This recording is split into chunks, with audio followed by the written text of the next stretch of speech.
Hi, my name is Thais Gibson, and I'm the creator of the Personal Development School. This is your daily breakthrough video, and in this video, I want to talk to you about 6 signs you are not ready for a relationship. So the reason I'm doing this video is because so many people ask me, how do I know when I'm ready to date again? So this is not me saying this group of people is not ready for a relationship. This is me saying, here are some tools and resources to provide you with if you are in a place where you're uncertain if you want to get back into dating or not, or if you still want to keep, spending some time being single, working and focusing on the relationship to yourself. So we'll go through 6 signs and keep in mind each of these signs are great places to dive into a lot further. So if you're in a place where you're like, oh, this is a big sign for me, for example, I've struggled to trust, right? If you're like, oh, that's me, that's a really important place for you to work on so that you can feel healthy and safe going into a relationship in the future. And like you can trust somebody from a healthy perspective.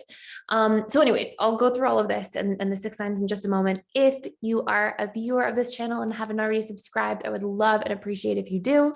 And also, if you want to do a deeper dive into overall healthy relationships and what they should look like, we have an amazing course. It's called 12 Key Pillars of a Secure Relationship. And it will actually take you through some of these key pillars that you'll see from here. And if you need to focus in on one of those pillars, it will give you resources to do so. And again, you can check that course out for free for 7 days. And all you do is join the school. When you sign in and see all the courses on your dashboard, literally just type in 12 key pillars and you'll see that course pop up. So I hope you enjoy, and you can download the workbook and all that stuff. And that's my gift to you guys. So very first thing, you don't feel emotionally ready. And the reason I wanted to put this first is because like you're allowed. I feel like people think sometimes that it's really important to like be ready for a relationship right now and be dating and all this stuff. You can do the work in a relationship, and you can also do the work on your own while you're single. I know for me personally, I had a period of time where I had a lot of healing, a lot of work to do on myself. And I was really enjoying that because I was feeling a lot of relief, working on a lot of deep things for myself. And I spent like 3 to 4 years, like somewhere in that range, I think a little over 3 years at the time, just being single, not dating, not romantically texting somebody, not on a dating app, nothing. And there was times where I was like, wow, I miss like having a relationship and things like that. But that's what I chose to do at the time. That's not for everybody. And that's not what I recommend for everybody. This is just something that for me was really working. It was one of the more beautiful times in my life. I really enjoyed that period of time. Looking back, I'm like, oh, that was such a beautiful time.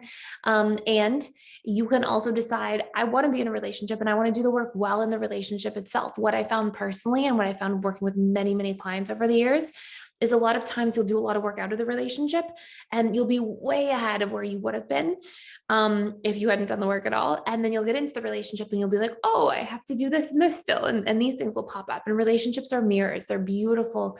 They show us to ourselves, and they're beautiful opportunities to do a deeper dive and look at what's going on in our own subconscious mind and see what shows up for us. So both are acceptable, but if you don't feel emotionally ready, there's no need to feel pressured to rush. You can take that time for yourself if needed.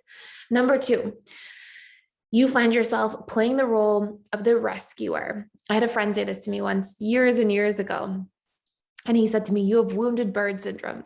and what he meant is that I wanted to go and help people and all this stuff. And well, that's a beautiful thing if it's a profession and you've got boundaries and it's your career and you've got a good relationship to it. It can sometimes be a challenging thing if you're showing up that way in dating, right? And sometimes it usually shows you, hey, you're trying to save other people because you actually really want to pour stuff into yourself, but don't know how or don't have the tools to do so. And for me, when I found those tools, that was such a beautiful start to shifting the relationship there. So if you find that you are you have the wounded bird syndrome, you are the rescuer, those are codependent patterns too, right? Like it's showing you that you're trying to, take responsibility for somebody else's life.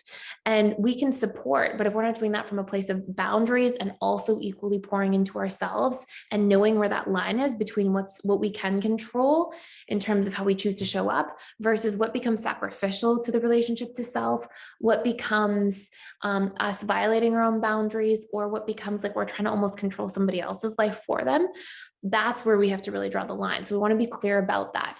Sometimes we see the version of like the knight in shining armor as well, right? It can go either way.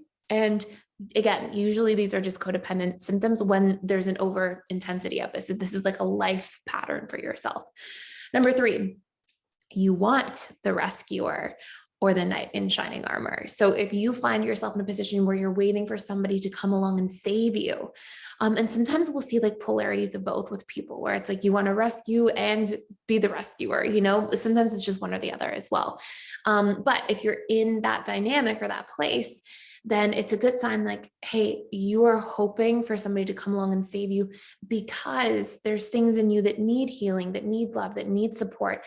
And the best way we prime our subconscious mind to receive that from others is when we show up and give that to ourselves first. So it becomes part of our subconscious comfort zone and we can actively receive it from others when it does come along. Without priming our subconscious first to make it a part of our subconscious comfort zone, usually even if that does come along, we sabotage because our conscious mind says, oh, this is so nice. We've been wanting to be rescued or saved. And then our subconscious mind is like, no, this is outside of our comfort zone. It's unfamiliar, it's unsafe. And over time, it will start to actually push that person or situation away. Number 4, you struggle to set boundaries. Pretty clear one. And this can be a sign like, hey, this is something to really work on and really dive into at a deeper level. We have courses for this you can check out for free too, by the way. Like we have a boundaries course that's really in depth. We have a codependency course that's really in depth. So if you see yourself in any of these patterns, you have access to all of them for 7 days for free. And like there's workbooks and you can get through tons of the course. Like really anybody could finish a course in 7 days.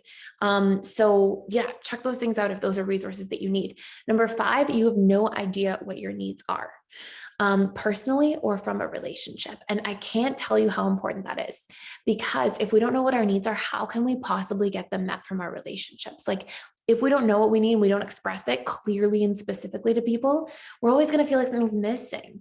And we're always going to feel when something is missing, because there will always be times where things suddenly are missing from a relationship that you don't even realize. You don't know how to express it. And you'll just feel a feeling of lack of fulfillment instead of being like, oh, something feels missing.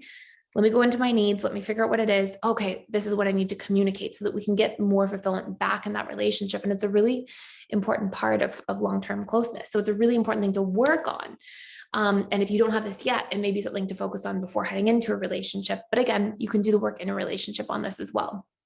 The course for that, if you want to check it out, since like the 7-day free trial gives you access to all the courses, you can sort of pick and choose where you want to start. But that's discover, embrace, and fulfill your personal needs. And number 6, you struggle to trust. This is going to be really tough on relationships. It's going to create a lot of like unnecessary chaos sometimes, feeling disappointed, feeling afraid, feeling suspicious, feeling betrayed. So it's really important. And so much of the actual trust has to do with us rebuilding the trust in the relationship to ourselves first, being good at boundaries, being more assertive, communicating our needs from others, pulling away from things that aren't, sort of doing well for us, not allowing ourselves to be taken advantage of because we're people pleasing, right? Those sorts of things. And when we get really good with that, usually we find that, oh, once I communicate my boundaries, I show myself, I show my truth, actually people tend to show up quite well. But when we struggle with that, then that further perpetuates painful patterns around self-trust. So again, really powerful and really great thing to work on. And we've got a course for that too, called Repairing Broken Trust and Overcoming Jealousy. And there's a whole part at the back end of it that's all about literally reprogramming the trust in the relationship to yourself as well towards the end of that course. So anyways, lots of good stuff to check in with. If you feel ready for a relationship, amazing. You don't have to be perfect to be ready for a relationship. You don't have to be securely attached to be ready for a relationship. You just have to be willing to show up and do the work. And if you decide as well, I don't want to be in a relationship right now, I'm enjoying taking time for myself and focusing on the relationship to myself first. And especially if there's a history of codependency there's usually it's usually not a bad thing to do for a period of time, but check in with yourself. You know the answer. You're the only person that can decide that for you. And maybe you get into a relationship and then you decide, or you get into dating, you're like, wait, I'm not ready just yet. That's okay too. You don't have to be right all the time either.